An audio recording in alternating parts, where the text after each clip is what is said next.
இன்னைக்கும் யார் வந்தாலும் சொல்றாங்க, நேற்று கட்சி ஆரம்பிச்சவங்களும் சரி, இன்னைக்கு கட்சி ஆரம்பிக்கிறவங்களும் சரி, நாளைக்கு யாராவது கட்சி ஆரம்பிக்கிறோம்னா சொல்றாங்க, எம்ஜிஆரை போல நாங்கள் ஆட்சிக்கு வருவோம்.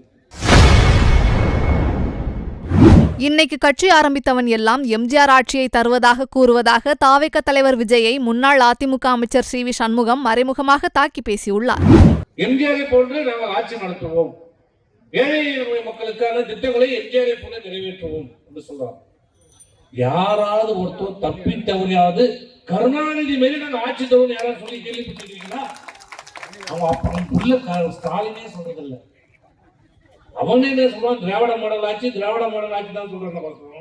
எங்க அப்பன் கருணாநிதி ஆட்சி, எங்க அப்பன் கருணாநிதி ஆட்சி சொல்றது தப்பித்தால் கூட சொல்றது இல்ல, வாயே திறக்கிறது இல்ல. தெரியும், ஸ்டாலினுக்கே தெரியும் கருணாநிதி பேரை சொன்னா என்ன நடக்கும்னு தெரியும். அந்த அளவிற்கு இந்த நாட்டை குட்டி சேவராக்கிய இயக்கம் இந்த திராவிட முன்னேற்ற கழகம். இன்றைக்கு அது ஒரு குடும்ப கட்சி ஆகிவிட்டது. தமிழகத்தை சுரண்டி கொண்டிருக்கிற இயக்கம் இன்றைக்கு திராவிட முன்னேற்ற கழகம். திராவிட மாடல்ன்றாங்க. என்ன திராவிட மாடல் கேட்டா, அனைவருக்கும் சமம், ஜாதி மதம் பேரும் இல்லாமல் நாங்கள் ஆட்சி நடத்துவோம். உங்க ஆட்சியோட லட்சணம் எங்களுக்கு தெரியாதா?